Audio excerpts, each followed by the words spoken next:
All right, we'll get started. So thanks everyone for attending, joining. It's an online officiating series, the rule of session. We have a good amount to cover. I'm surprised at how much I packed into these slides.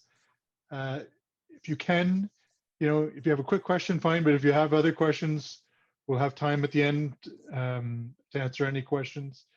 So today's plan, really, we're going to talk about the rules in general, but where to find the rules, where to read up on the rules, things to know before the puck drops, how the game progresses, some of the procedures that you'll see on the floor, and some things about penalties. I won't go into the specifics of every little infraction, but just try to give you an idea of how to better prepare yourself, how to read the signs and signals from referees to better equip yourself, better understand what's going on during the games. All right, we'll get started with the rule books. Anyone out there, maybe we'll do a quick poll. You can put your hand up or unmute, but how many of you have read the rule book? And it doesn't surprise me if very few have.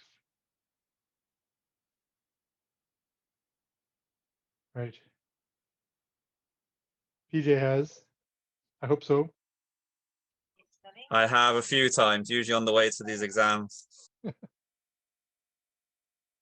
So like it's not out of the ordinary, right, to not have read the rule books, but it's a real advantage if you do read the rule books. If you're doing a driving test, you need to know the rules of the road. You're practicing. You should be familiar with the rules of the game you play, and it's going to increase the enjoyment of the game for you. It'll help all the games go more smoothly.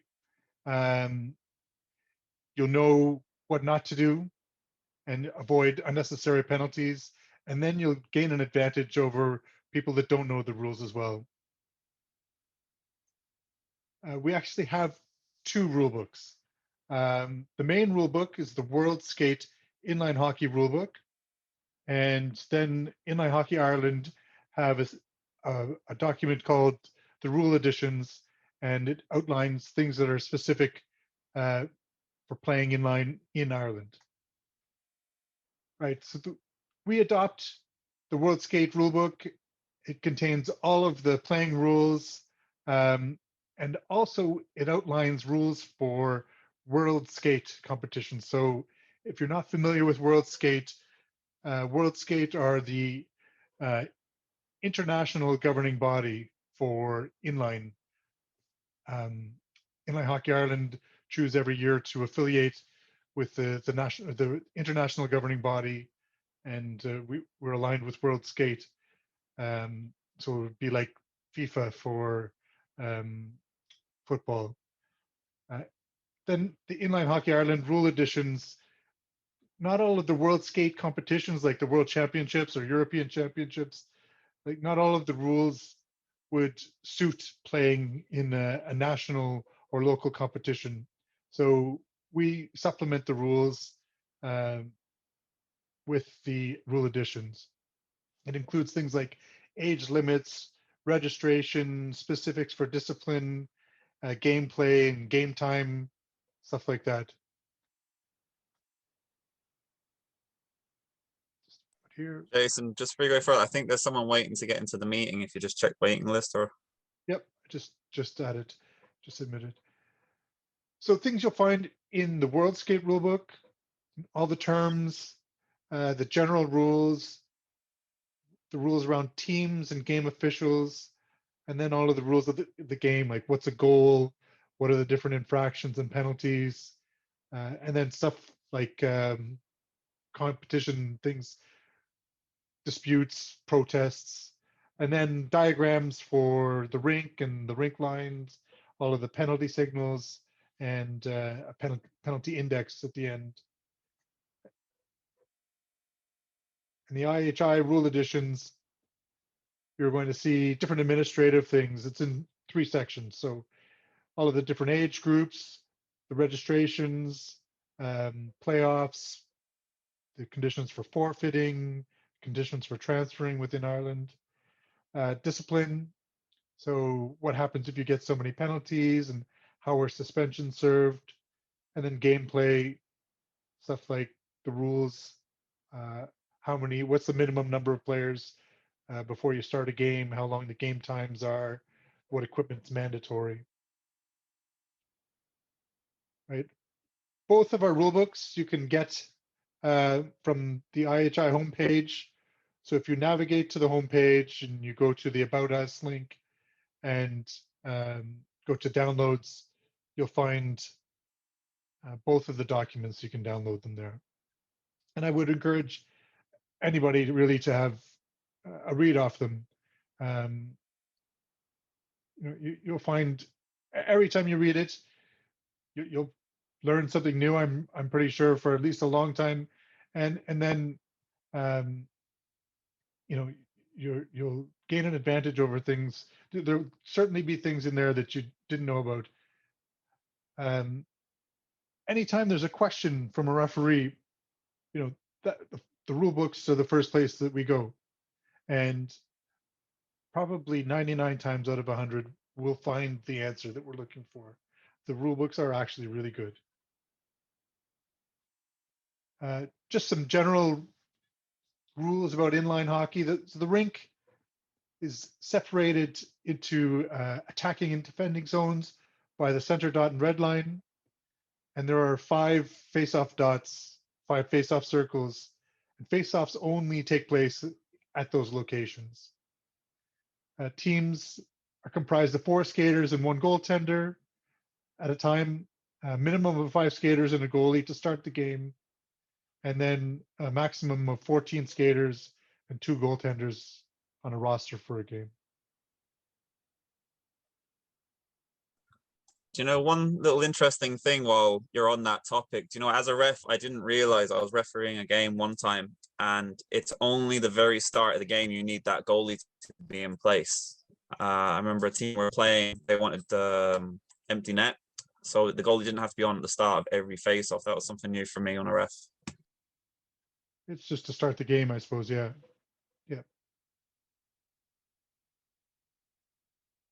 So before the puck drop, being prepared as an inline player and understanding the rules starts long before the puck drop. Reading the rule book, having your gear ready, your uniform ready, all of that. But then once you get to the venue, there's a few things you should be aware of. Maybe it'll help people understand, why everybody, are so rules focused prior to the game as well. So everybody must be registered. And the way that we can determine if you're registered or not is if you're on the roster for the games. So when teams arrive, there's a roster check with officials. Anybody who's not registered, it's flagged and it can be a problem for your team. So one of the things you can do is make sure that you and your friends are registered. As I mentioned earlier, you need 5 players and a goalie to start the game. So, if you're delayed arriving at the venue, or you're running around trying to sort out some equipment that you've forgotten, you can cause problems for a team, especially if your team is short turning up to the venue.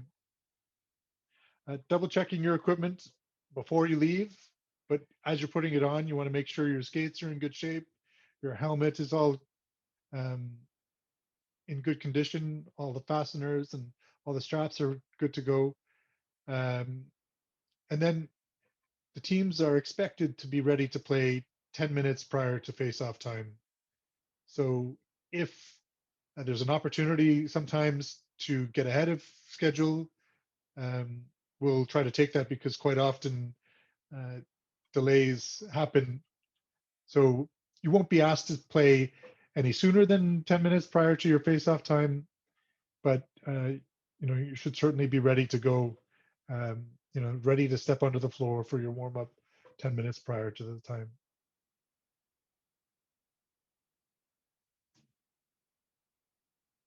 When you're called onto the floor, the referees will call you onto the floor. You'll get a 5-minute warm up. We ask that teams don't come onto the floor on their own before being called.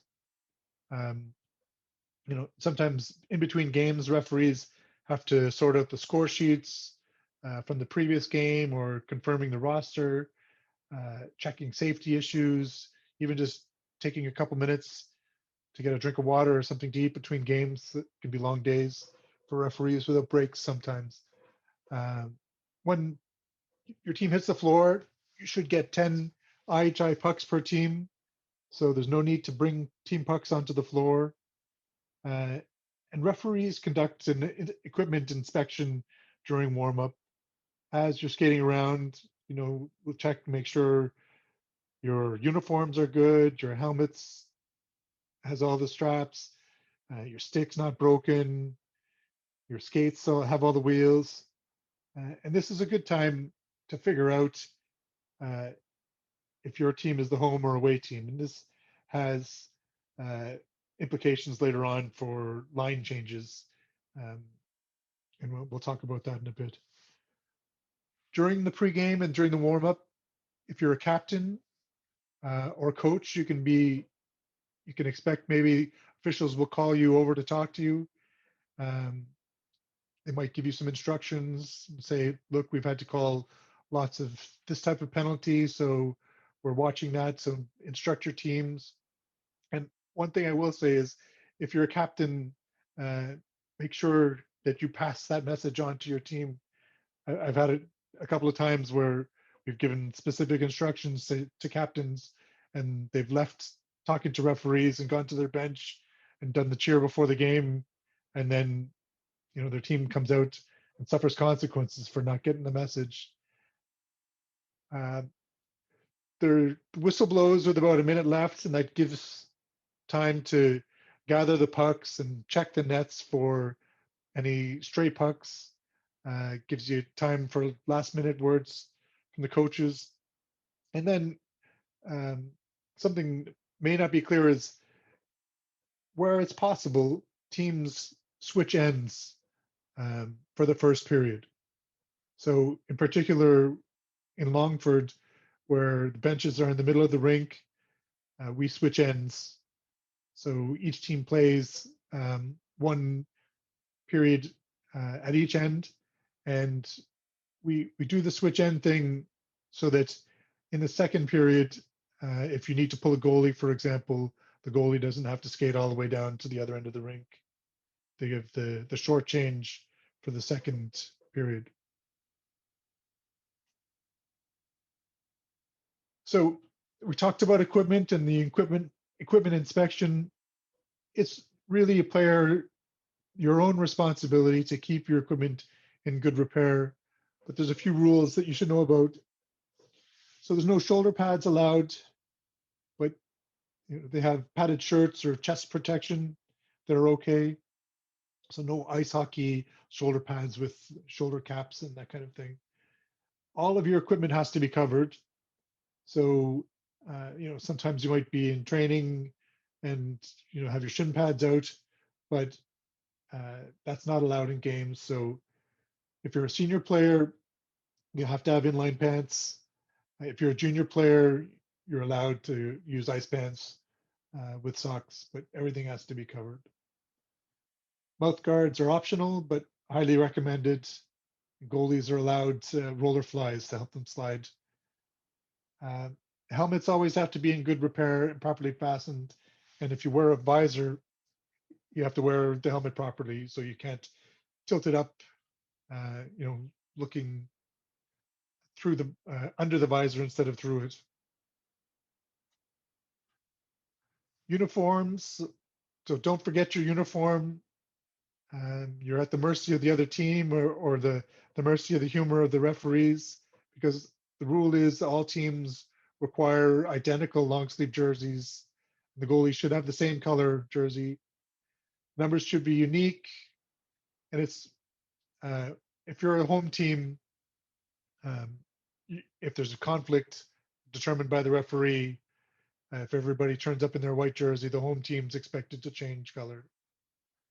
Uh, Seniors and under 18s, you have to have long pants. And for the playoffs, those pants are expected to be team matching pants as well. So just getting into the game times and how long each time is, or each game time is for the different leagues. Elite or under 18 or 2 minute, two 20-minute stop clock periods. And we switch to running time if there's a team ahead by 8 or more goals. League 1 and 2 are two 20-minute running time. Under 15 is two 50-minute stop clock. Under 13 is two 50-minute running clock. And then others under 10 or tournaments would vary event to event. So if it's a stop clock game, it becomes running time if the team is 8 or more goals ahead. There's always a 5-minute halftime break in every league. Some teams may be in a hurry to leave, or they may be ready to go. 5 minutes just might be too long. And if both teams are ready to go, then we can cut the halftime short. But otherwise, teams are allotted 5-minute halftime break. For running time games, when we get towards the last 2 minutes of the second period, you play stop time if the game is tied or just one goal difference in the last 2 minutes. So that prevents teams from delaying the game or not changing. So we play stop time in the last 2 minutes. And all of the playoff finals are stop time. Right? The point of the game, obviously, is put more pucks in the net than your opponent does. What do you get? 3 points for a win in regulation time, 2 points for overtime shootout win, 1 point for a shootout loss. Sorry, 2 points for an overtime loss, shootout win. I got this mixed up. 1 point for overtime loss, shootout loss, and 0 points for a loss in regulation time. So if you get to overtime or shootout, you're guaranteed a point. But that point comes, it's taken off from the team that would have won.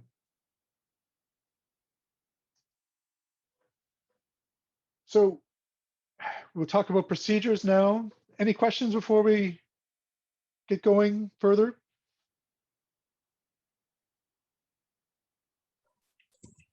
What should a player do if, say, there isn't enough time on the board for a warm-up or between periods? If they see that they look over and only 2 minutes been put on the clock, what can they do to kind of correct that between themselves and the refs? So one, they can see if they were on time. First thing, right? But if they were on time and somebody right after the whistle puts up 2 minutes on the clock for their break, say, captain or coach can say to the referees, "Excuse me, we're allotted 5 minutes break. We haven't agreed to having it shortened. Please, can you set the clock to 5 minutes? Thank you." Right? And referees are instructed to give teams 5 minutes unless it's agreed between teams to make it shorter. So they're safety things, right? So the warm up, 5 minutes warm up is a safety thing. 5-minute break is a safety thing so that players don't get exhausted, or it's an opportunity for coaching too, right? If you want to correct things for the second period, you have 5 minutes in between to do it. Not every team will take the full 5 minutes. And like I mentioned before, some teams with a long drive ahead of them may be looking to shorten breaks or warm-ups. It should never be something that referees decide. It should be decided by teams together. Good.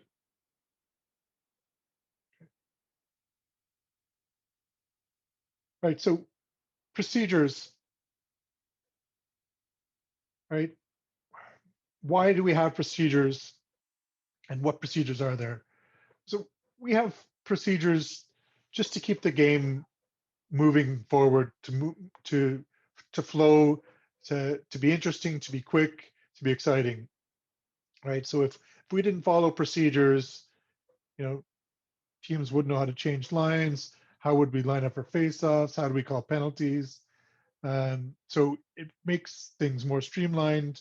It makes it more uniform. Players and coaches and fans and officials know what to expect at every turn in the game, right? So as if you're a beginner player, you may not have even seen some of these. As a younger player, some of them may be less relevant, but as you progress in the game, you'll see all of them. Um, so we'll talk about them, and maybe next time you're out playing, you'll recognize some of these procedures in action.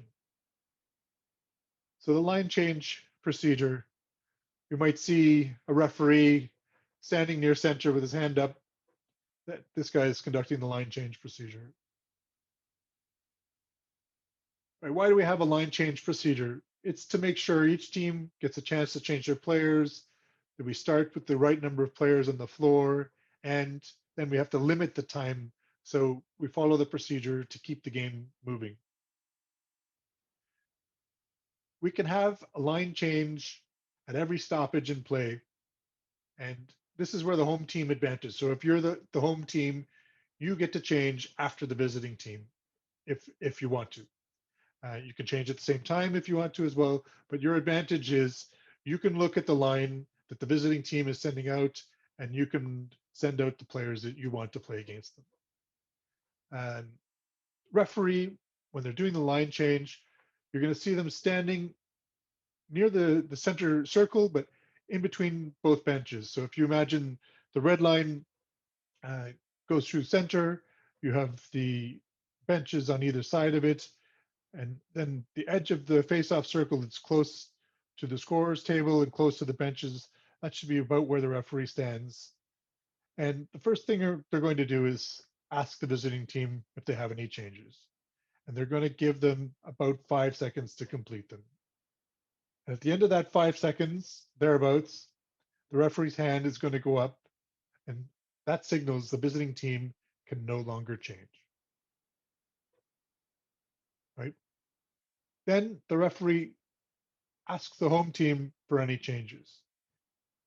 Give them 5 seconds to complete them. At the same time, that this 5 seconds is happening, they're actually watching the visiting team. The home team's allowed to change, but the visiting team isn't. So we're keeping the visiting team from making additional changes. When the 5 seconds is over, the referee's hand goes down and they move into position, ready to have the face-off. And you'll see that all of these procedures, they go from the line change procedure to the face-off procedure, or from the penalty calling procedure to the line change procedure to the face-off procedure. So all of these procedures kind of chain together. A team doesn't have to change. So the referee might say to the visitors, "Hey, coach, any changes?" And the coach will shake his head, and their 5 seconds is up right away. And the referee, she might put her hand up straight away, right? So visiting team said, "Nope, no changes." Turn to the home team, no changes there either. A hand goes down, nobody can change. So worst case scenario, it might take about 15 seconds to do a line change procedure. And in some cases, it might take about 2 seconds. So visitors, any changes? Nope. Home team, any changes? Nope. Okay. And you're back and you're looking at the face-off, waiting for your partner to go. As players, one of the things, and coaches, we'd like to see the players that are coming onto the floor go through the doors first. So if your players are coming onto the floor, then they can make their way to the face-off, um, and the players coming off the floor can wait. So it's not a case of you have to wait on the bench until your player is coming off. You know you're going on, you're going to be out for the next face-off, get on the floor, and you'll get out of the way, you'll be clear of the bench, and the players who are coming back to the bench can get off the floor. Teams only get one change of players, right? So uh, it's not a case where, all right, the visitors change two players and then they scratch their head a bit and, oh, one more player comes to the bench and says, I want to change to. It's supposed to be one change of players, right? Um, so come onto the floor as a group, as close as you can, um, and not some players and the rest later, right? Coming at it from a referee's point of view, one referee is preparing for the face-off, wherever the face-off is supposed to be held, and the other referee is doing the line change. And so the line change ref skates to be between the benches near the center circle. Like I said, any changes from the visitors, as soon as their change is done, the hand goes up, and that signals no more visitor changes. To the home team, any changes, and when their change is done, the hand goes down. And when the hand goes down, referee turns around, gets into position for the face-off, and this is when the face-off procedure kicks in. Right? You'll hear a whistle from the other official calling you for the face-off. So what can go wrong with a line change, right? So only one line change is permitted. So trying to send players in two or more batches, or late changes. So a player, who says, "Oh, geez, I'm supposed to be on," and jumping on, or a player saying, "Oh, I'm tired, I want to come off." So these are late changes. Um, Extra players, anybody who comes on is sent back to the bench, so the change won't be allowed. The player then at the next face-off, the player from the offending team gets waved out of the face-off draw. So if you're put your best face-off person into the draw and you do a late change, they're going to get kicked out. And then you get a warning as well. So you get one mistake for late changes, and the next one is a bench minor. And obviously, we want to avoid those if we can.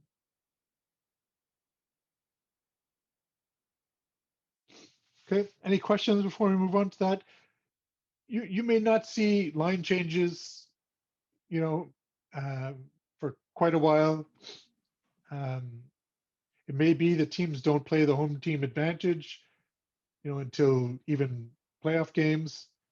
If you have two lines on your bench, you might be sending them off. But if you see a referee asking the visitors and then the home team, at least now you'll know why they're doing it and what's going on. Sorry, Mike, can I ask who decides who's the home team?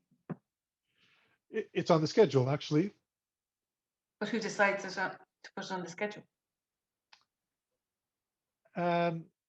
So the schedule is set at the beginning of the year. Each Okay, team all right, gets yeah, a perfect. number of home and away games. All right, perfect. So it's as it's named, and you can see that on the website that we always see. Perfect. Yeah.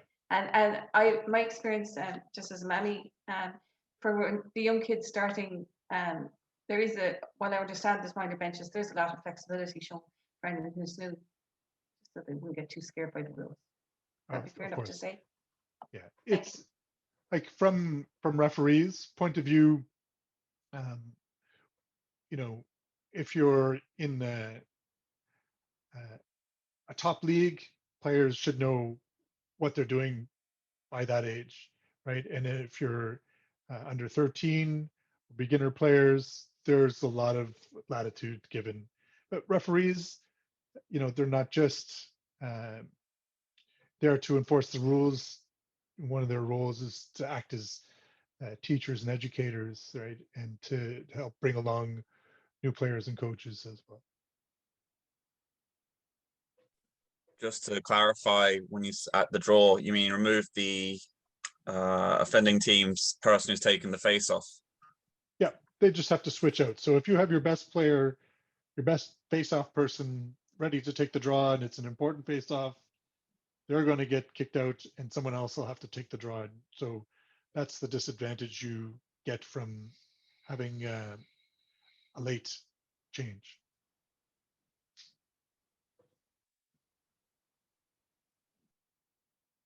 Okay, so we'll move on and talk about face-offs. So we have a face-off after every line change or at the start of the games, the start of the period. And the referee who's conducting the face-off is going to blow the whistle to call the players to the face-off. So if you hear the whistle, you should be on your way to the face-off and ready to line up, right? There's no hurry up face-off. So, it's not going to be a case where the referee blows the whistle and they're counting to 3. And if nobody's there, they're dropping the puck anyway. So the referee is blowing the whistle to call you to the face-off. If you turn up late, there's ways to deal with that, but dropping the puck in a hurry is not one of them, right? We want to restart the game, providing each team a fair opportunity to win the puck. When we're starting the face-off, before we drop the puck, players have to be on their own side of the face-off. So you would have the dot where the face-off is being dropped. If your goalie is on the left side, say, of the face-off or on the back end of the face-off, that's where all of your players should be. And you draw an imaginary line from the face-off dot across, and each of the team's players have to be on opposite sides of that line. You have to be stopped. So in other words, you can't be skating.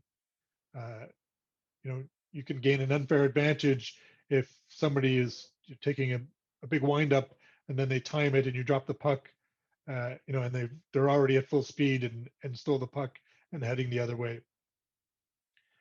You have to be the two people who are contesting the face-off are facing each other square, so shoulder to shoulder, with the blades of the stick on the surface, and the sticks have to be outside of the face-off dot, on their own side of the dot. So you can't be beside the dot on the center line, on the imaginary center line. You can't be on the other team's side of the face-off dot. You have to be behind the face-off dot on your side. And this gives us a place to drop the puck, and it gives each team a fair chance again to win it. You have to wait for the puck to hit the floor. So if you jump the gun and the referee drops the puck and you move your stick and you hit the puck out, it's a false start, and we'll drop the puck again, and the person who took the face off has to switch out for someone else. And there's to be no contact between players during a face-off unless you're actually playing the puck. So teams sometimes like to run interference or block people or push people, and that's not allowed. So what are some of the problems we see sometimes with face-offs? Teams can be slow to line up. Sometimes this stems from a bad line change, or we see false starts. So the first time we have one of these happen, the offending player gets waved out and a new face-off person comes in, and they warn that the next infraction is a minor. And again, the second offense, it's a delay of game. So the same idea as the line change, there's going to be some latitude given. You might have a referee talk to a coach if there's something going on, and especially with younger groups. Right, goals and assists. So we've done line changes, we dropped the puck, and somebody scores a goal. And how do we define a goal? It's when the puck was legally propelled and it fully crosses the goal line in between the posts. And when a goal is scored, the referee awards a goal to the player who put the puck in and an assist to a player if they pass the puck leading to the goal. So there's only 1 point awarded for a goal, 1 point awarded for an assist. when is it not a goal? So we say it has to be propelled legally. So kicking a puck in, throwing it in, even, you know, if you're propelling it with anything other than a stick, it's not legally propelled in. Um, if the puck was hit with a high stick, that's not legally propelling the puck. And if you shoot the puck and it comes off one of us unfortunate officials, goes right into the net, that's not allowed either. So we've had things before where you know, the closest referee doesn't see the puck go into the net, but the back referee clearly does. Any referee on the floor can blow a whistle and call a goal. Any referee can call a penalty as well. But the referee closest should be the one blowing the whistle. If there's no doubt of the goal, it was clearly propelled in legally, then the referee is going to point to the net with their arm out and indicate a goal. But if there's doubt whether the goal went across the line or if there's doubt about whether it was played legally with a high stick or something, the referee's going to blow the whistle. They're not going to wave it off. They're not going to point to the net. They'll figure it out. And then they'll make a call after they've figured it out. So that's just, if you see a play at the net sometime and the whistle goes, but there's no indication of whether it was a goaler or not, then there's probably some consulting that needs to be done between referees. Right after a goal gets scored, the referee who was closest to the net, who should have a clear view, is going to skate to the scorers table and give the number and the score, the number and color of the score, and the number of the person who assisted to the officials bench. Meanwhile, the referee who is at the top of the zone is going to skate in, collect the puck, and get ready for the next face-off. And in the meantime, after calling the goal to the scorers table, that end zone official is going to move on to the line change. So again, you see, we have a case here. We've called a goal. We're at the right spot, right in front of the scorers bench, in between the two players' benches, and that's a good place to conduct a line change. Now, it might be that, again, no line change takes place, or the players just line up again for another face-off, but even still, you'll ask both teams, you know, any changes, or the changes might have already come on. So you can do the line change procedure then. Right, penalties. One thing to think about in terms of penalties is World Skate has a philosophy of play. And really, you boil the philosophy of play down to what type of sport is inline hockey and what type of game, what characteristics do we want our game to have on the floor? What do we want our players and our parents and our fans to experience when they come to a game? So we want it to be fast, competitive, and fun. And the primary skills are skating, passing, shooting, and puck control. So we want to have an environment where people can display those skills without fear of body checking. We want to have an environment where safety and sportsmanship are paramount and respect for all participants is shown. All right, so if you keep that in mind, the philosophy of play is what guides the rule book. All players, all coaches, all officials are expected to adhere to the philosophy of play. And, you know, it can be tempting to describe our sport as ice hockey on wheels, but it really isn't, right? It's there's different coaching styles. There isn't like a dump and chase aspect to it usually. There's no physical intimidation. And we have our own rule book to support the philosophy of play. Right? The rules and the officials upholding those rules want to encourage people to play safely, and there's a real emphasis on allowing the positive skills to come forward. So anything that works against skating, passing, shooting, they're going to be sanctioned, right? So we have a non-contact, non-checking sport. We expect participants to show respect and to act safely, and anybody who isn't following the guidelines, the rules, and the philosophy of play are sanctioned through penalties. Zero tolerance is the philosophy of play, has zero tolerance for stick infractions, rough play, obstruction infractions, fighting, intimidation, or unsportsmanlike conduct. So these are all things that you can expect to be sanctioned by referees. And you might recognize as well that they don't promote the positive aspects of the game. So finally, there are brand standards as well. World Skate wants to see competitive, exciting, fair games and safe sporting activities.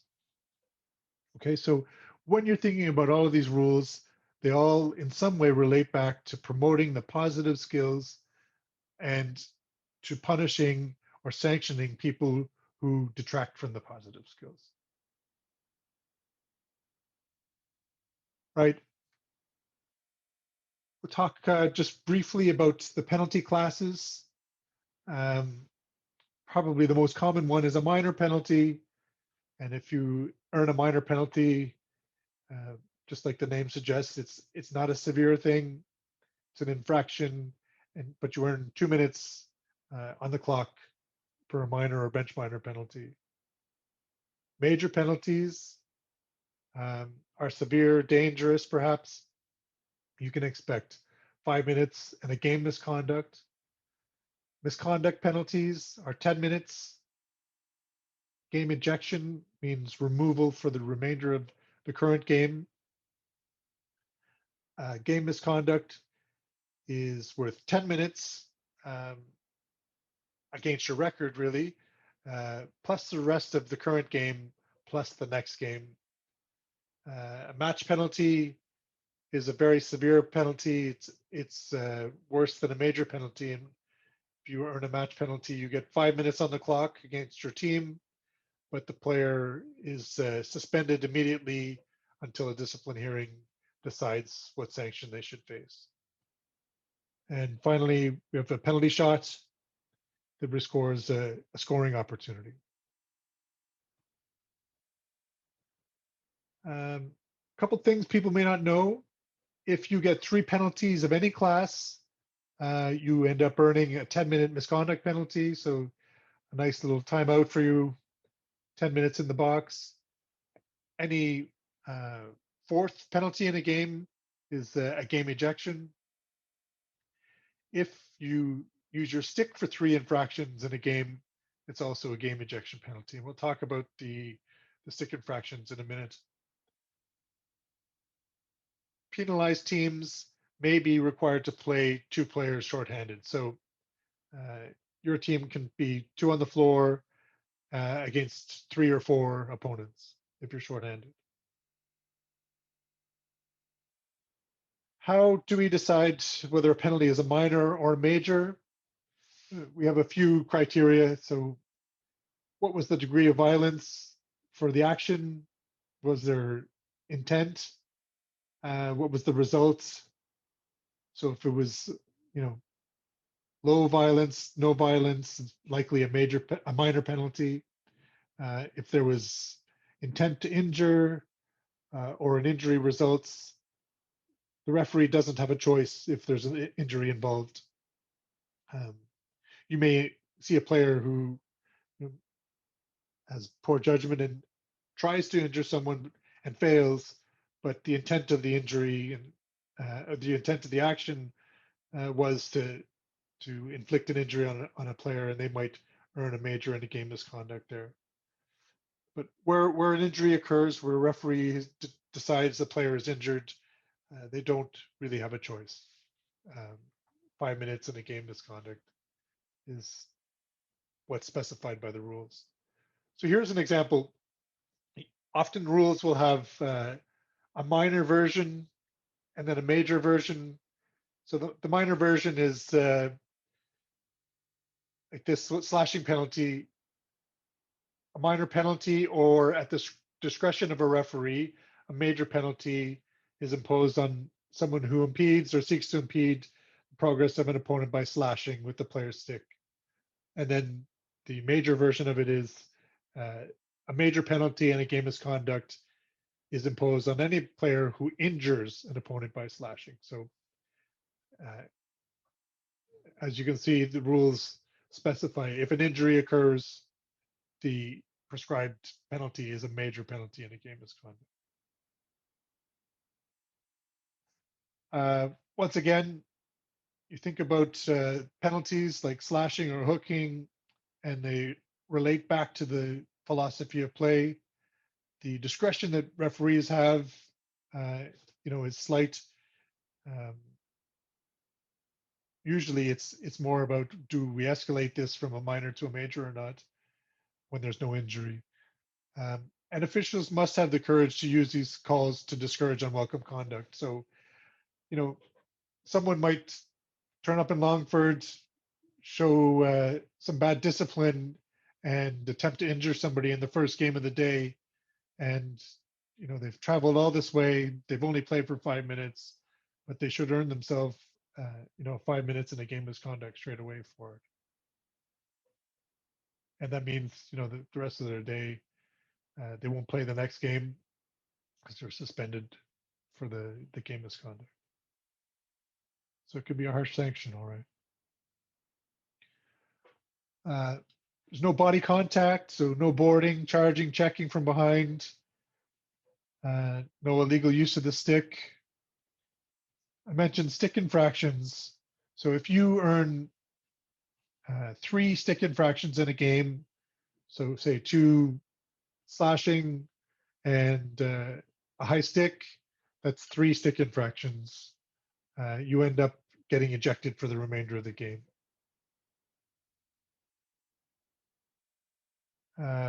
Again, stick work is going to be penalized. Any kind of intimidation or punishment, or that isn't to play on the puck particularly,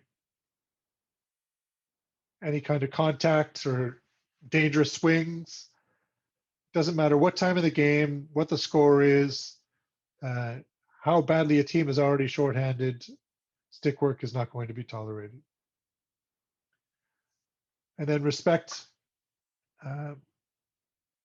All the coaches, players, spectators, officials are expected to show good sportsmanship. And there's a lot of unsportsmanlike penalties that are handed out if that isn't upheld. Some of the common penalties we see: tripping, hooking, holding, slashing, unsportsmanlike.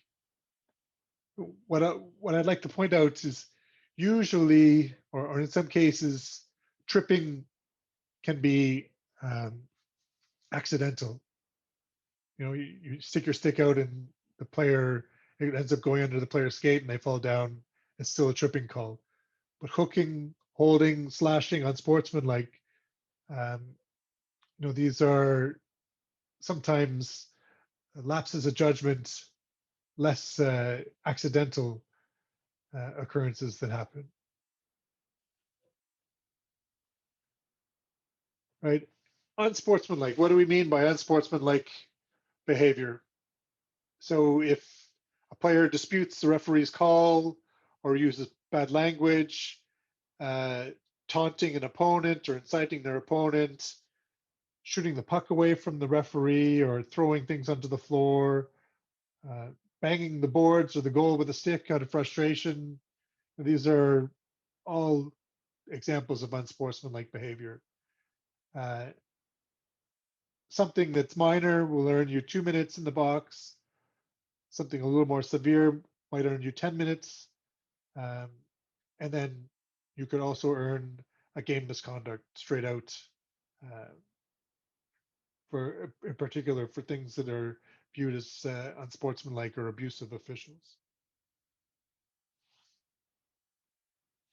So what happens when a referee sees one of these penalties and decides to call it? So a referee is going to note the number of the offending player and the infraction, and it could be players, and it could be multiple infractions as well. So the referee's got to keep track of that, and play is possible to go on. The referee's going to put their non-whistle arm straight up, right? And this indicates that a penalty is going to be called. When the offending team gains possession and control, the referee blows the whistle. If the non-offending team has possession, you keep the arm up and play continues until the offending team gains possession. So this is what we call a delayed penalty, right? The blue team fouls the red team, but the red team has the puck still. The red team can skate around.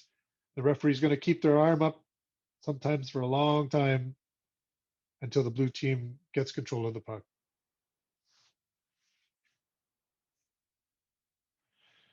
After referee blows the whistle, they're going to come to a stop with their arm up, and then they're going to signal to indicate the offending player. And in a calm voice, they're going to call the number, the color, and the infraction. So 3, white, holding.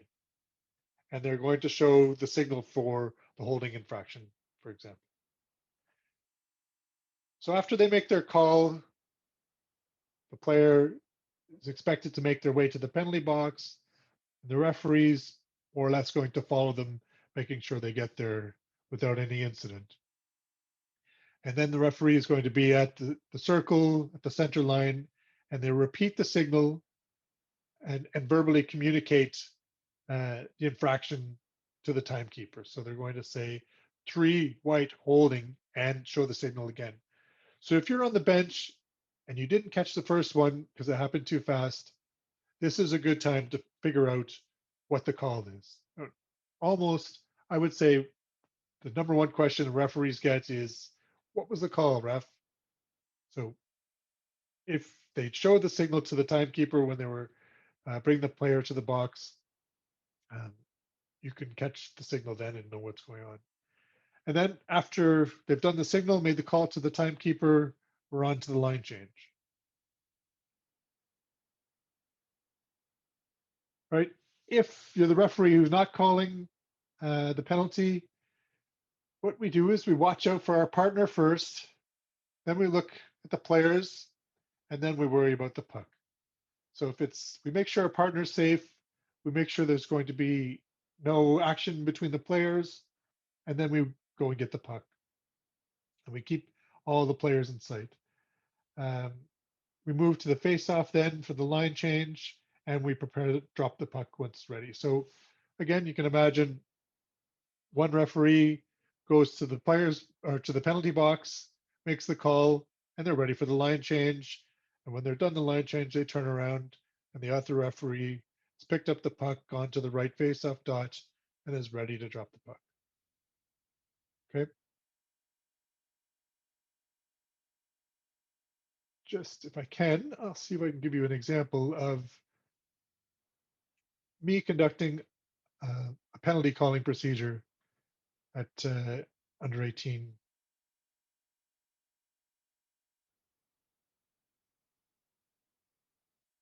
So I'm up in the top corner, and the blue player ends up bumping the other player into the boards. Hands up in the air, blue team got the puck. I did the signal, and I'm watching the player go to the box. Oop. My partner's got the puck. The teams are changing in the meantime, right? But there I am at center. Both teams can see the signal to the bench, to the scorers table, and off we go.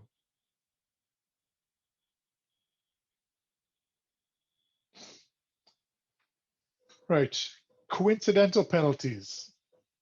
What happens if both teams have the same number of penalties, same duration of penalties at the same stoppage?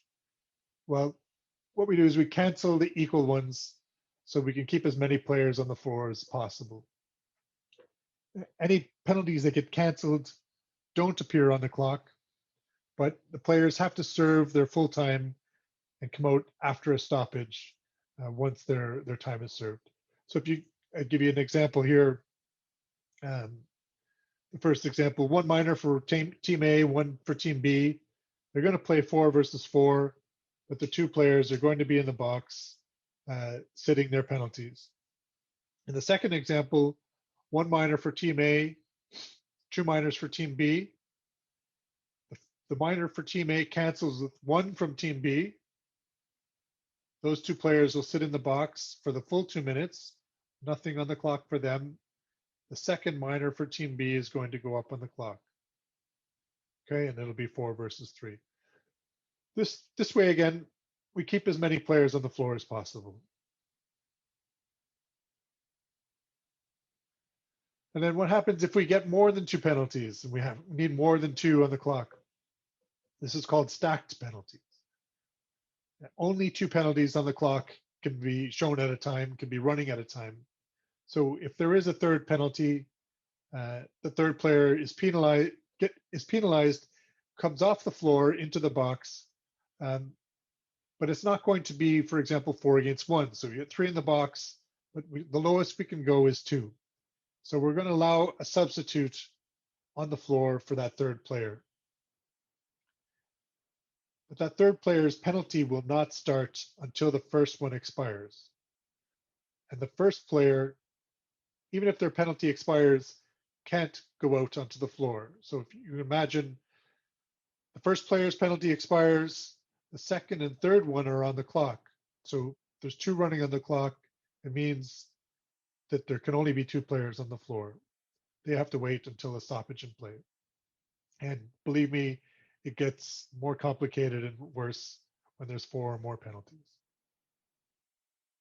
I'll try to give you a bit of an example here to show what happens to the blue team.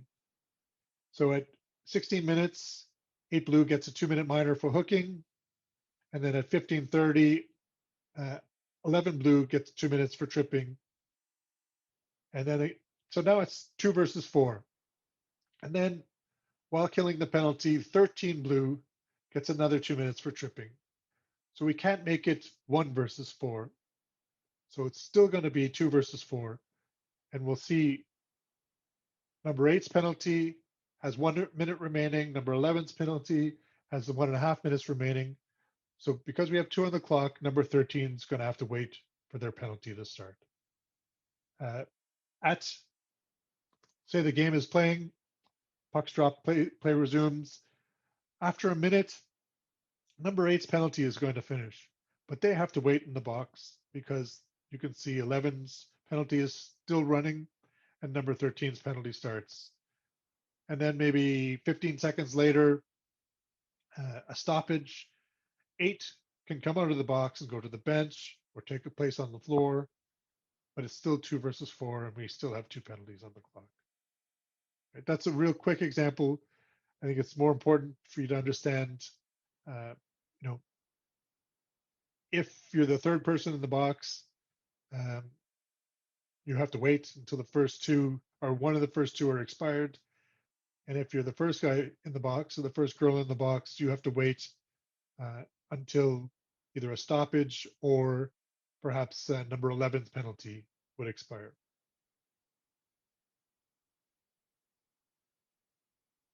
Right, so penalty signals. I mentioned before, you whistle blows, you didn't catch the penalty signal initially when the ref made the call on the floor, but when they come to the penalty box, catching the penalty signal is a good way to know what's going on.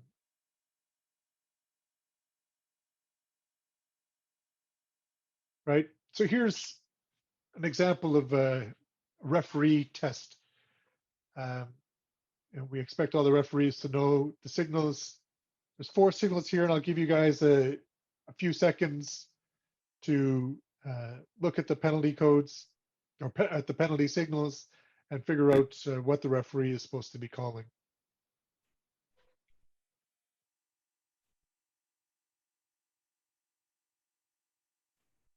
I'm sure we have to fill this in.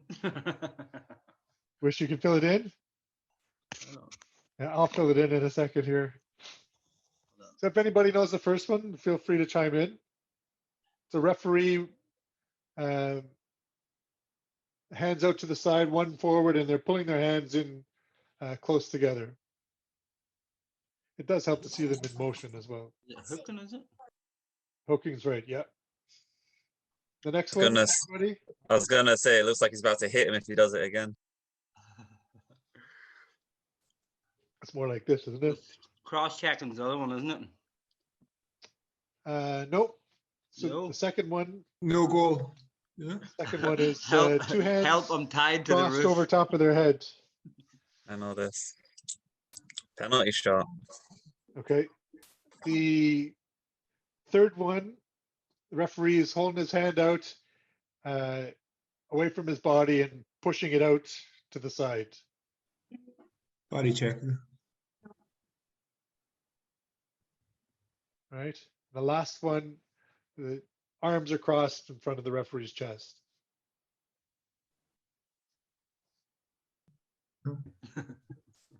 Right. Yeah. Pardon?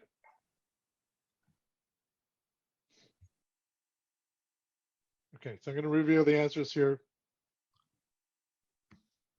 Anybody get all of them? PJ, I hope so. Okay, yeah. PJ's seen this test about 8 times, I'd say. So hooking, penalty shot. So that's arms crossed over the head. Roughing is like a punch out to the side, and interference is like railroad tracks or crossed arms in front of the chest. Again, it helps to see them in motion, but best place to find the penalty signals, the second last thing in the rule book, is a table of all of the penalty signals and a description of what they are and what the call is. So you'll see the picture, you'll see a description, and the penalty that is being called. All right, a few more rules, right? Hopefully nobody gets into this area of the rules, but game ejection mentioned earlier, if you get 3 stick penalties or 4 penalties in a game, you're removed from the remainder of the current game only. A game misconduct, whether it's a major in a game misconduct or just a straight up game misconduct, you're removed from the current game and suspended for the next game. And if you end up with a second game misconduct in the season, you have to face a disciplinary panel. The match penalty, this is like a major that was brutal. This is immediate and indefinite suspension until there's a hearing by a disciplinary panel. So these are the high-end discipline cases. Penalty accumulations, if you earn 30 minutes of penalties in a season, you get a 1-game suspension. If you get to 30 minutes of penalties, you get 2-game suspension. And if you're in different leagues, so you might be playing under 18 and one of the senior leagues, or if you're playing in more than one league, the penalty times, you have a separate total for each league. Let's put it that way.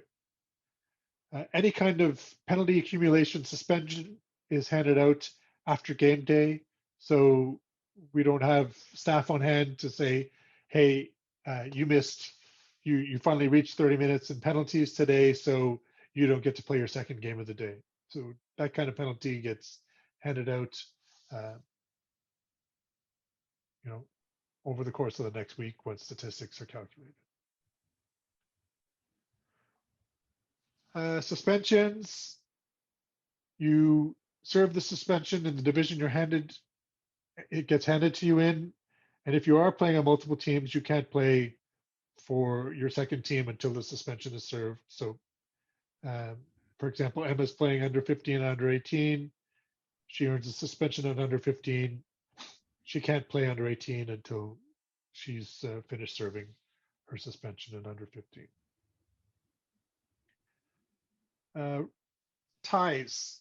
So if we have a tie, we have a 5-minute stop time period. Overtime is 3-on-3, and it's sudden death. If we go to a shootout, teams pick their first 3 shooters. If more shooters are needed, then you pick them one at a time, and it can be any player, and they can make multiple attempts. So the first 3 shooters have to be unique. Then any shooter required after that can be the same shooter, could be one of the first 3 again as well. Right? Penalty shots, this kind of ties into the shootout stuff. So a penalty shot is to restore a reasonable scoring opportunity. And there's 5 criteria that all have to be met. The player has to be fouled from behind. They have to have control of the puck. They have to be over the center line. No player to beat except for the goalie. And then they must not have been able to fulfill their scoring opportunity. So, if you foul a player and they didn't have control of the puck, but all the other conditions were there, it won't be a penalty shot. If you catch up to the player and you foul them from the sides, it won't be a penalty shot. If you foul the player and then you fall down and the player continues and has a great scoring opportunity, you're still going to get a penalty for your foul, but they won't get a penalty shot. Right? If you're a goalie, or if you're a player who gets fouled, or a captain perhaps, it'll be helpful to know what happens during a penalty shot. So it'll start when the referee signals a penalty shot, and we saw what the signal was. It'll be 2 hands crossed above their head. And then we'll stop the game clock, right? We report the penalty to the scorekeeper and record the shooter. So there's still going to be a record of the penalty that was caused, to be tripping or hooking or slashing, and then we record the shooter of the penalty shot. All the players will go to their benches except for the shooter and the goalie. Sorry, I'm just laughing at Rebecca there eating her shirt. Sorry. You can see somebody's video. Yeah. All right. The shooter has to wait until the whistle's blown, and the goalkeeper has to stay still until the puck's touched. Right? One referee is going to be at the face-off dot at center. The other referee is going to be next to the goalkeeper and judging the goal line. The center referee is going to blow the whistle to start the shot. The player gets 1 chance at it, keeps the puck going in forward motion. 1 shot, no rebounds. Right? If a goal scored, face off at center. If no goal is scored, we have a face off next to the net. If the infringing team breaks the rules, for example, the goalie starts out too soon or something like that happens, we'll let the shot continue. And if a goal happens, we'll award the goal. If no goal happens, we retake the shot. And if they break the rule again, then you award a goal. Let's hope we never get to that. Right? Who shoots? So normally it's the player who lost their chance. Sometimes it's the captain's choice. So if a player falls on the puck and covers it in the crease, or puts their hand on the puck in the crease, that's a penalty shot. Other times, if a player who's had the scoring chance gets fouled and they end up injured, the captain will choose at that point. Right? post game, if you're captain, coach, that's the point to check the score sheet. There's after the captains or coaches are given an opportunity to check the score sheet, the referees sign it, and no changes can be made after the referees sign the score sheet. So, referees will make mistakes. Numbers look the same sometimes, or shirts are tucked in or something, and we don't get the assist or the goal right. Or sometimes the scorekeeper doesn't hear us correctly too. But if we want to make sure that somebody got their first goal on the score sheet, then that's the point to make sure that it got recorded correctly. Right, just a few notes now remaining. How to talk to refs, right? Refs are, like I mentioned, we're there to apply the rules, but we're educators, teachers as well, right? So we don't mind, and we expect to be explaining things and teaching things to players.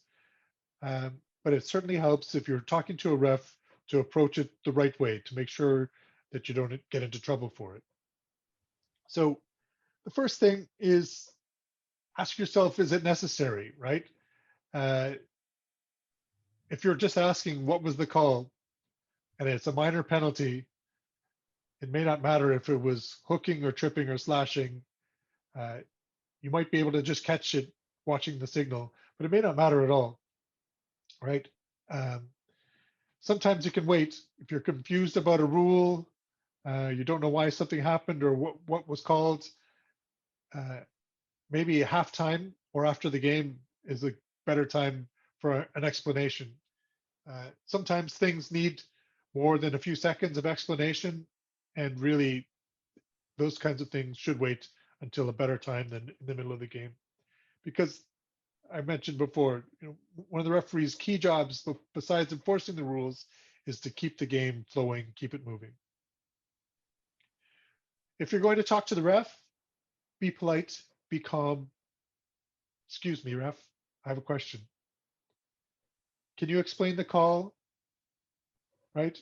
So, can you tell me why you made that call, that kind of thing?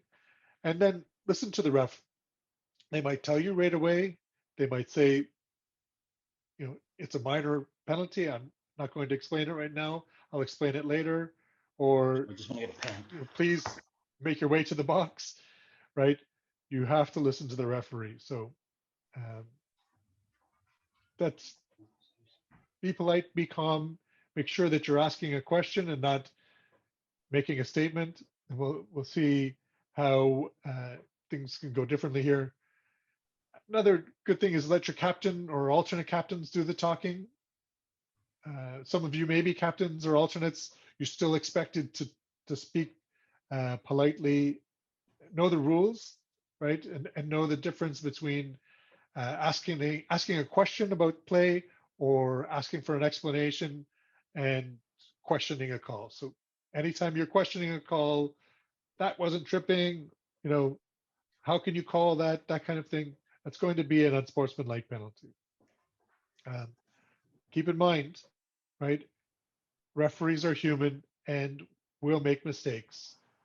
So what a referee sees on the floor is different than what you see, and different from what other players or coaches see. What they're calling is what they see. They won't make up things, right? But if they believe they saw a penalty, they're going to call it. If they believe they didn't see a penalty, they won't call it. If you think they've made a mistake, my advice is don't compound that and make it into a bigger mistake by making it yours, right? So complaining that a call wasn't made or complaining that a call shouldn't have been made isn't going to get you far. Referees, I don't know. I have never seen a referee change a call that they've made. So, questioning them, arguing with them isn't going to get you very far.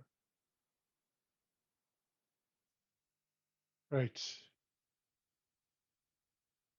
I'm just going to talk real briefly here before I open up to questions about the officiating program, right? If you're interested in rules and you read the rule book and you want to get into officiating, I can tell you it's been very rewarding for me. Right now we have 13 level 1 or new referees. Or actually, I'm really proud of this. This is the first time I'm going to mention COVID. These are pre-COVID numbers. So before we stopped because of COVID, these are the numbers that we had. So we had 13 level 1 referees. Some of them were yet to complete their first games. We have 8 level 2 referees, and I am the lone level 3 referee, hopefully soon to be joined by others. And we have a number of scorekeepers and timekeepers as well. Right? The previous season, there were 472 referee games. So we had 236 games where we had 2 referees per game, covered by only 16 referees and the scorekeepers and timekeepers I mentioned previously.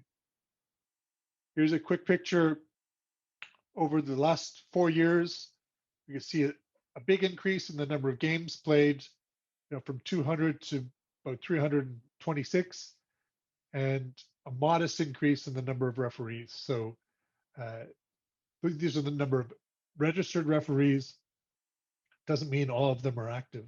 Some people are on college breaks or work interferes, family commitments. So that's a good indication of the number of referees we have. How do you become a referee? You register as a referee. The fee is €20 and is valid for a full season. And it includes the first time you referee, you get a free jersey. You attend a referee clinic, which involves a training session. We've been holding these online. And then we follow that up with hopefully on-floor practical sessions. And then you pass a written exam. It takes about an hour to complete. To pass the level 1 exam, we need you to get 60%. And then there's an IHI volunteer application process. So if you're a coach or a trainer or manager or timekeeper, you're going to have to apply to be a volunteer as well. Benefits. So you get your first referee jersey free, access to all the training. You get expenses paid. So there's modest expenses paid. There's a per game fee, a daily amount, and if you're driving, your kilometers are covered. As you progress through the levels, you can referee more challenging games, and there's opportunity for international assignments. So that's it from me. If there are any questions, I'm happy to take them now. Hopefully nothing too complicated. Thanks again. It's about an hour and 20 minutes. I appreciate everybody attending and coming on. So if there's any questions, let me know.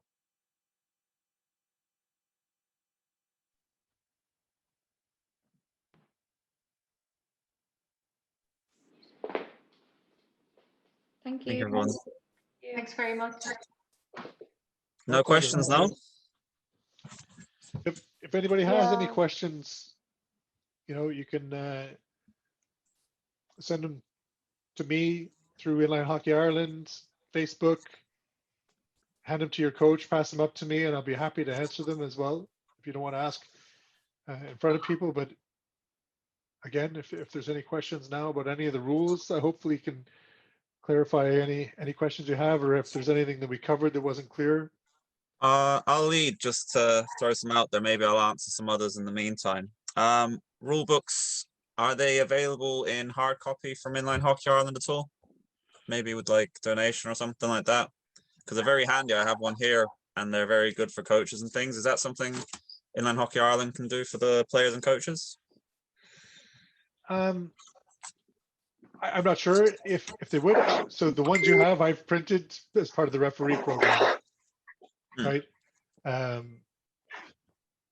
I think really, if somebody wants a hard copy, it might be even cheaper to print it out and put it in a binder, right? A ring binder version of it, like the one you have has a spiral bound, right?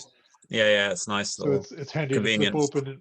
and Smaller throw in your pages. hockey bag or whatever. Yep. I like Oh, I was gonna print them say, out, make notes on them, that kind of Yeah, thing. thank If you. you It's need a been hard very copy. informative. Sorry, PJ. I didn't bump in. I was just Go. wondering, there is no actual difference in rules in inline hockey for whether it's men or women, correct?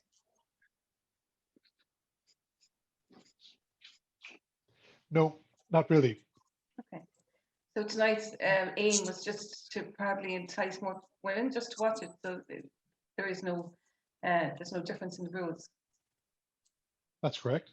Okay, No, I think thank it you. was more, and you can speak to this, PJ, the motives, maybe. Yeah, I can. Yeah, it was just to kind of give the women in the sports just their own little bit of a platform. So if they just felt maybe some feel more comfortable, especially the younger ones, just among other females, just to kind of a chance to kind of use a small focus group to see if this is something that Inline Hockey Ireland want to do for everyone going forward. It's also to give the girls a bit of a step up and an advantage because I'm a female development officer. I'm here to make it easier and more fun for the girls playing the game. I guess that's my goal this year. And knowing the rules, I think, removes a lot of frustration and confusion in a game where maybe the boys watch more hockey and the girls may play more hockey. So they might know the rules better. So this is just a chance for the girls to be on an even playing field. It was just to encourage girls to be in a comfortable area to learn more about the rules. No, it's fabulous. I really appreciate it. I was just making sure I hadn't missed something like that. No. There's nothing. The rules are exactly the same. One thing I've really noticed, especially recently, talking with Sport Ireland, inline hockey is a really great sport. We're one of the very few, if only, co-ed leagues at our highest level. It's still co-ed. Like you can have an all-female team in the elite league. It's just about skill. Yeah, I couldn't agree more. Boys and girls, and they all play, and it's huge to see them heading off to play a match together. I actually forgot. I went to this meeting and I realized I thought I'd learned something, and I learned absolutely nothing from other teams because we do not share their problems. It is such a good sport and organization to be part of, and seeing girls, you turn up to days and you see a girl on a boys, it's an all girls team there. You take no notice of it, and then I realized this was unusual for everyone else, and I thought it's not unusual to us. We're used to it. We don't have an issue with if girls and boys. Just you're a hockey player. That's it. You love hockey. Thank you very much. No worries. In terms of completing the levels, do they have to be in specific times, or can you just complete them whenever you want, or the like written exams and stuff, or is there? Right. So for example, if you're level 1, right, if you want to become a level 1 official, you can walk in off the street, attend a clinic, pay the registration, and pass the test, right? And that's really all it takes. So at level 1 as a beginner, right? And as a level 1 official, you can only referee certain levels of games, and we would never put you into a game, for example, that we thought was above your level of confidence, right? So we wouldn't stick you into a big senior game if you're a young inexperienced official. To become a level 2 referee, there are other criteria. So you have to pass a level 2 test. So those clinics are only given about every 3 months or so. So the soonest you could really do it is 3 months from now. But then to do a level 2 test, we asked you to have refereed 20 games. Okay. Right. So that's cool. yeah. So you get your experience in, and it's 20 games over the course of 2 years. And like, PJ, you know what it takes to do 20 games if you want to, right? 4 good days. Yeah, pretty much 4 or 5 good days. Junior games, because they're shorter, you get more done in a day, right? So there might only be, 3 or 4 senior games because they're longer, but you could get 4 or 5 junior games under your belt over the course of a day. but to do level 2, which then means that you could do up to elite level if you pass the test and have your experience.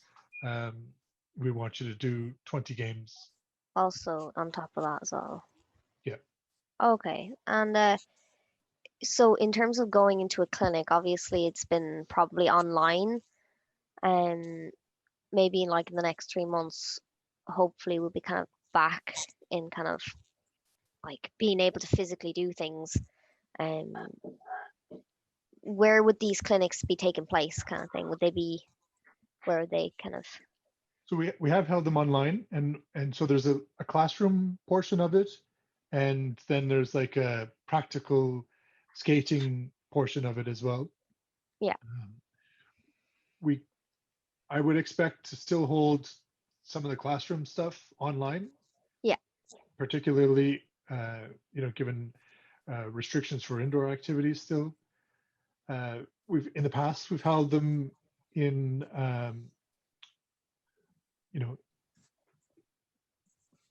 in Longford, in Portadown, Oh, mate. perfectly happy to hold them for any club as well. So if a club has 3 or 4 candidates and they want to get everybody into a clinic, I'm happy to come up and say the next clinic is going to be at your club. Then the practical session, really what that involves is a little bit of practice, skating around, going through, conducting some of those procedures I talked about, right, in a real just pretend situation on the floor by yourself. And then maybe if the facilities allow it, maybe we have a junior scrimmage where you can get 5 minutes at a time, refereeing. But even if the practical session doesn't involve the game time, your first actual game experience will be similar to that. You'll be paired with an experienced official that knows it's your first game and to help bring you along, in the youngest age division possible. Even under 10 days, we love to have under 10 days, because that means that really anybody who's older than under 10 could start off getting a couple of games under their belt, get a little bit of experience, get some feedback on what to work on or what to try. So we held clinics in Longford, Portadown, Gormanston, Cork. Happy to hold them anywhere, and we'll probably hold the first one online, at least the classroom portion of it, and then make up the practical session on the floor when restrictions are relaxed. All right. And then when does the level 1 start? You said in the next 3 months or whatever, and you said they happen every 3 months. So would that be in I like think July once or we whatever? get a clear picture that hockey activities are going to start again, we'll make plans to get ahead of that. So at least 3 or 4 weeks before the season starts, you can expect to have a referee clinic sometime before that. All right, cool. Thank you very much. Okay, thanks.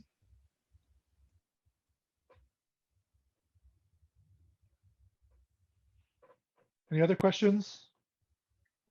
I just had a question about, if a referee makes a call. I played a lot of hockey in the States, and it used to happen a lot, and the call was never reversed. And I always wondered why that never happened, even when the player that was fouled got up and said, no, he didn't foul me, I tripped myself.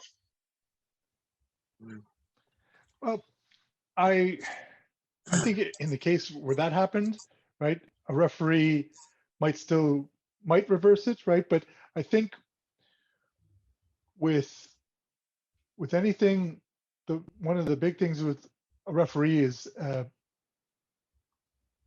your display of confidence and assertiveness. So if you are second guessing yourself and going back and forth. No, but you're not really second guessing yourself. The player that was fouled, admittedly, as saying, oh no, he didn't trip me. I fell behind the net, but the referees, they never ever reverse it. Like, I would be inclined to reverse it in that case, right? I think you have to. Like, I understand. I'm happy to say that I make mistakes, right? And I encourage other referees to admit, because as soon as you are humble enough to realize you make mistakes, you're on the path to being a better official. I would be inclined, if it was clear that I had made the wrong call in that case, or a player said, no, the puck definitely didn't go in, even though I was about to award them a goal. I would take that as a sign of good sportsmanship, and quite probably in that case, reverse the call. Hear that, PJ?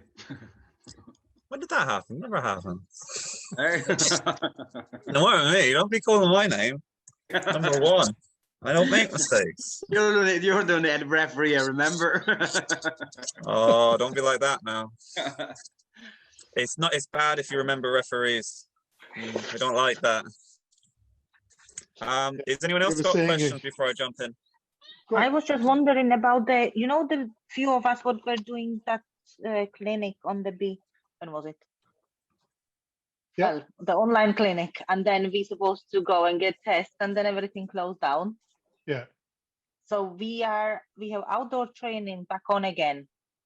We have myself, Adam, and Jacob in flying dogs. So we are able to do the test. We can ask there Bill or Ashley or somebody to get tested. So then there might still be you might still be indoors with people, Katrina. But this is outdoor training. When I'm happy for you guys to take the test for the courses that you've already participated in, and you'd be welcome to to attend any upcoming session as a refresher if you wanted to as well. Oh, definitely. Yeah. Forgot how to skate at this point.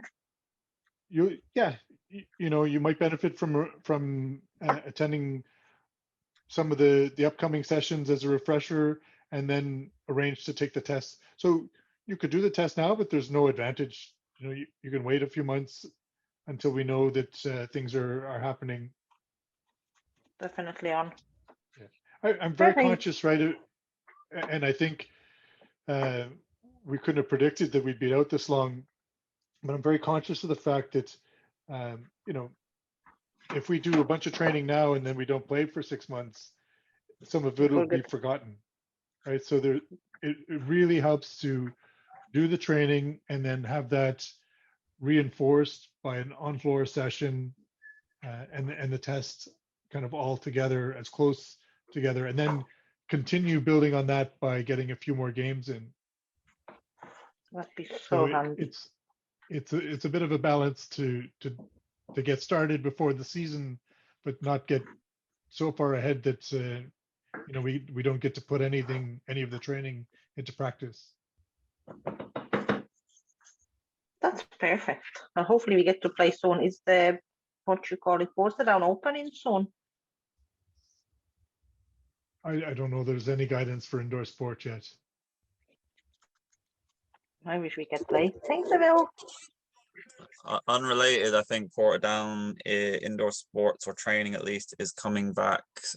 They reckon late May, but I think the rink's holding off till early June. But don't hold your breath, guys. But stay positive. But I don't know what that means for us down here in the south, unfortunately. Outside of that, anyone else got any questions? I'd like everyone else to have a go at asking a few questions before I start spouting off a few. Who does your hair?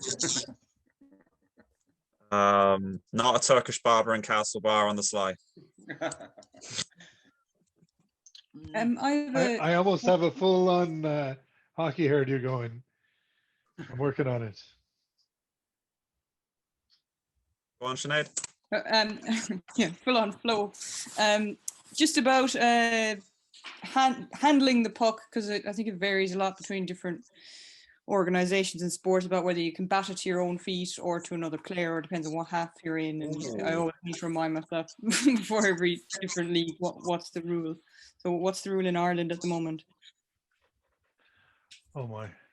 I know this because I was going to ask you. I have a rough. I'm 99% sure I know the right answer, but Jason, You go ahead, PJ. I believe if funny. it's in your defensive zone, I'm you rusty. can pass it to your player. You can bat it to your own player. But if you're in the offensive zone, you can't pass it to your own player with your hand. Right. That's the But rule can I read you- recently. The new rule book's out and I haven't gone through it yet. So unless they've changed that, I know there's some stuff in there about helmet fitting and visors and some other little bits and pieces. But general rule of thumb is if you're in their area, you can't do it. If you're in the defensive area, you can bat that damn thing all the way out of the area if you want. And can you do you have to bat it, or can you basically As long as you grab don't it pick it up and throw it, I think you can do what a goalie does, which is put your hand on it and shuffle it away, but you can't cover it to block it. So, you know, you can, like that, the corner of the hand, you can't just go, no, my puck, and then move it. Yeah, gone.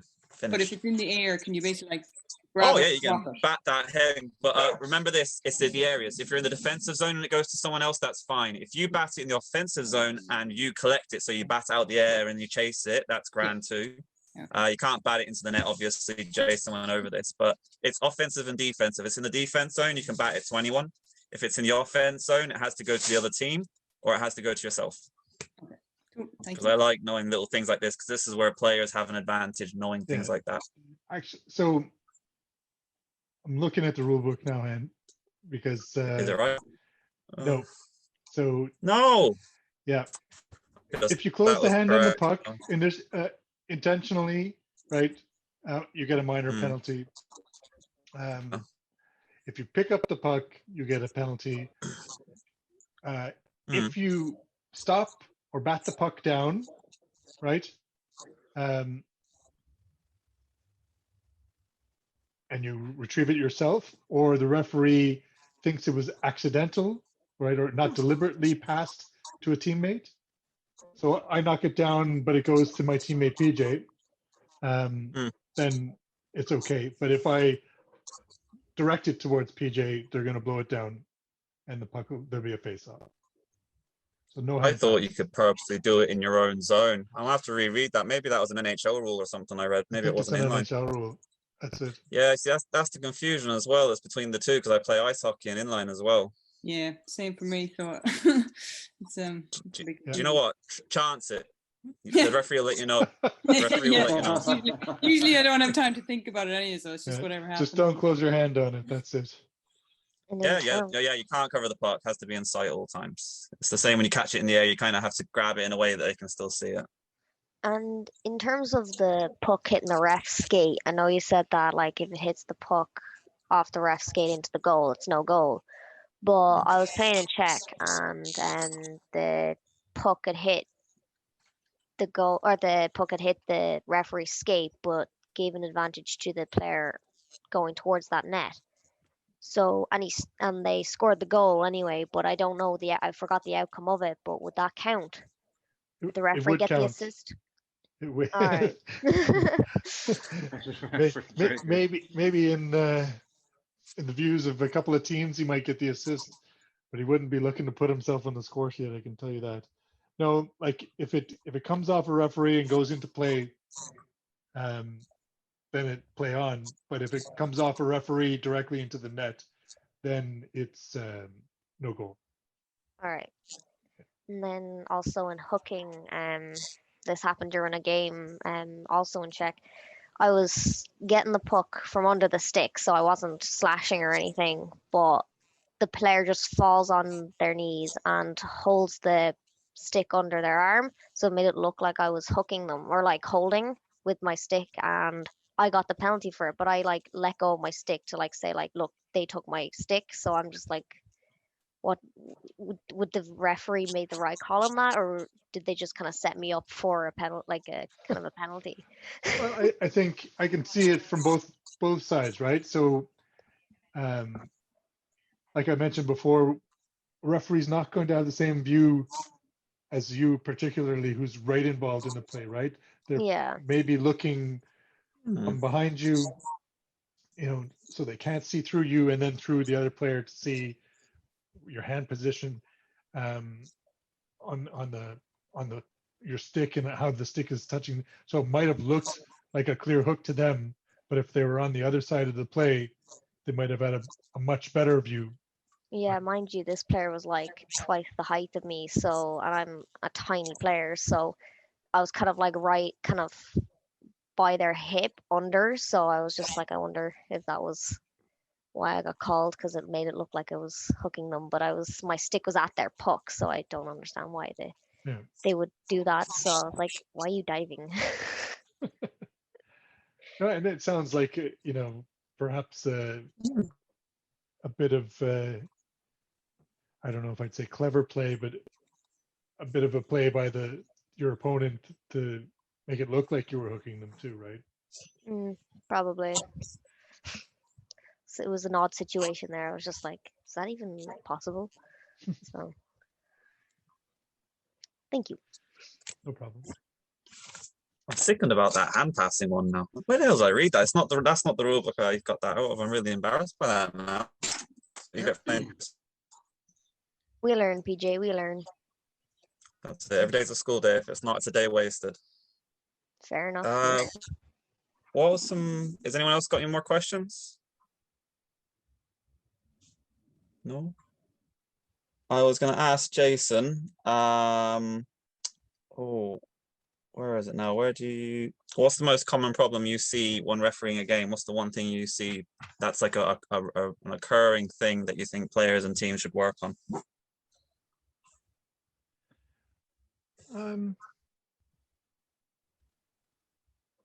That's a hard one because I think every team has a different culture, right? So what I would say is teams that I think have the best chance of being successful are teams where the culture is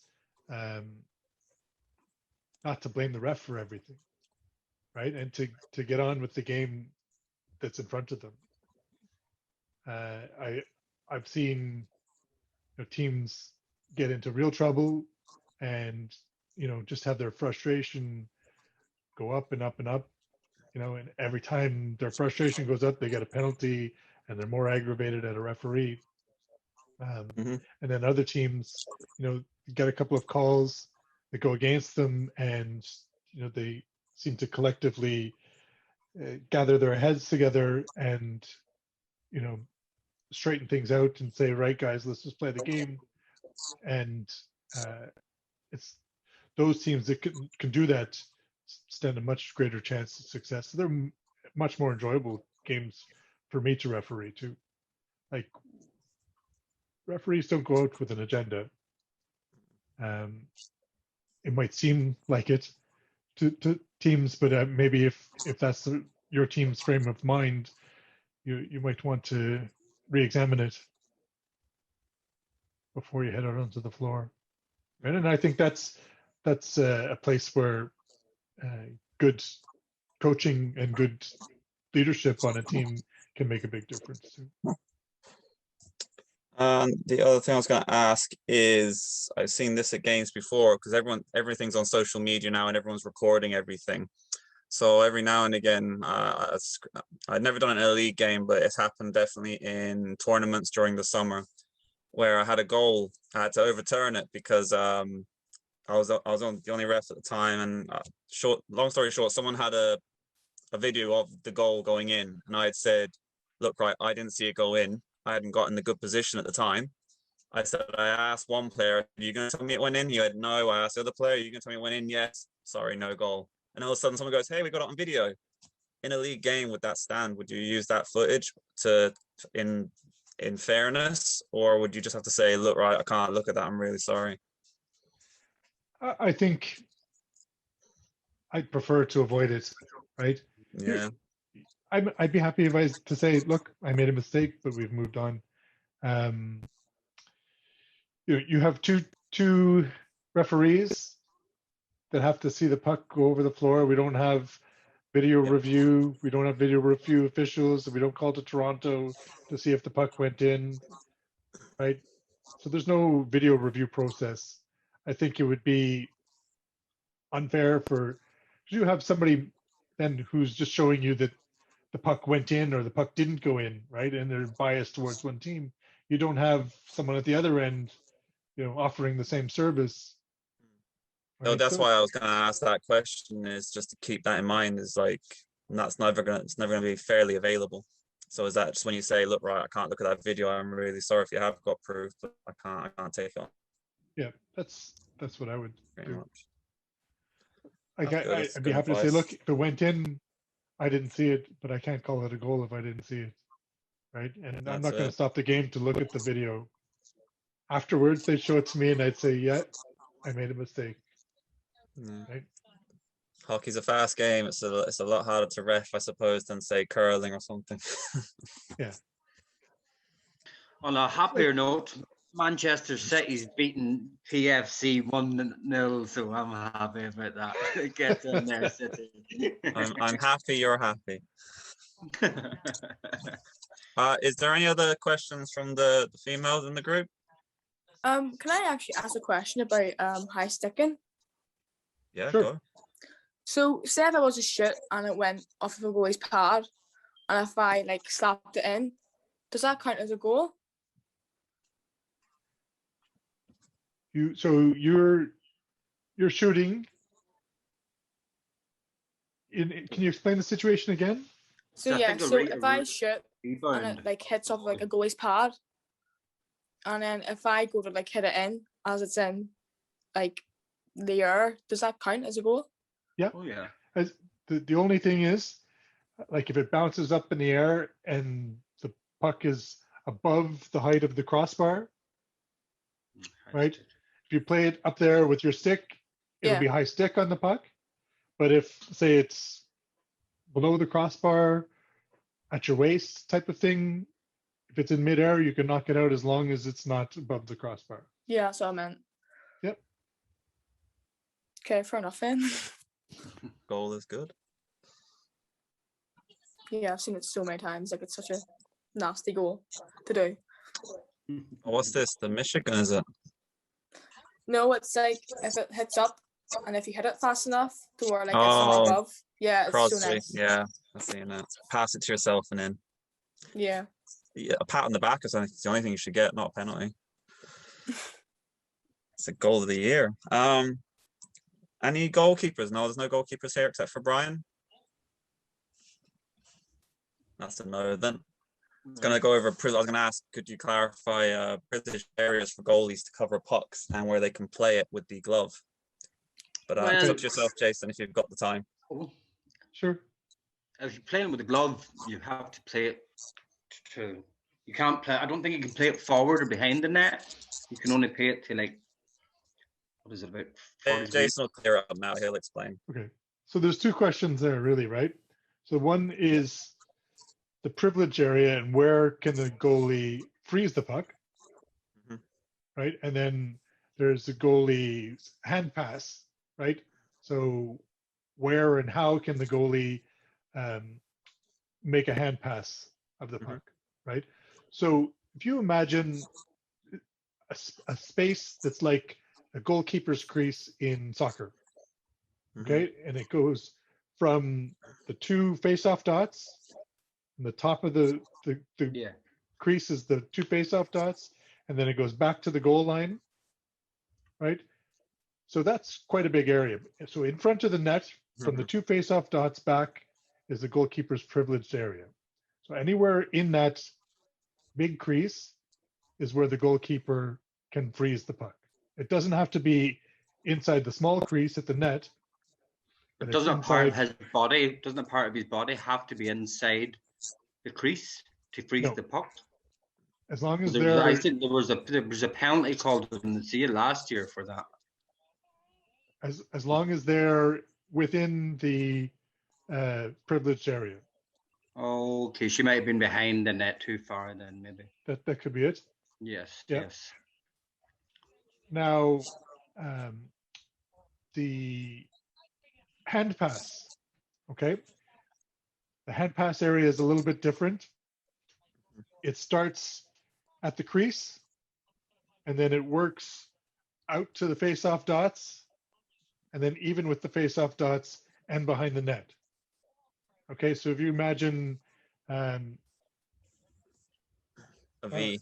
there's a good diagram in the rule book, but there's a V right in front of you. Pretty much, you cannot pass the puck by hand straight in front of you. It has to be kind of out to the sides. Away, yeah. Yeah, and the hand pass has to be started in that area and has to be completed in that area. So, like, you can pass it out to the side, but if they miss it and it goes out past the face-off dot, and then they get the puck there, that's an illegal glove pass, right? It has to start and complete. Pretty much, you just can't fire Basically, it up where the blue line would be in ice hockey, bit kind of. Well, it's just the face-off dots. Oh, okay. Anything beyond the face-off dots, and then there's a V right in the middle, so like the slot. You can't fire it up the slot, and you can't fire it up past the face-off dots either. It's good for players to know that because they can call for the puck if they have to play it, especially if the players aren't pressuring the goalie. I don't think goalkeepers realize they can be assessed a delay of game penalty for not playing the puck without pressure. That'd be correct. Am I correct? I think, yeah. That's I think teams are expected to keep the puck moving, right? And a referee would normally say, play it. You know, they'd encourage the play to continue if there's no pressure. I think that's it. I think I've exhausted everyone. I think that's enough. No. I have no more. Right. Thanks, folks, for that. Thanks, everyone. No worries, guys. I hope to see all of you out soon. Yeah. A good, interesting bunch. I appreciate it very much.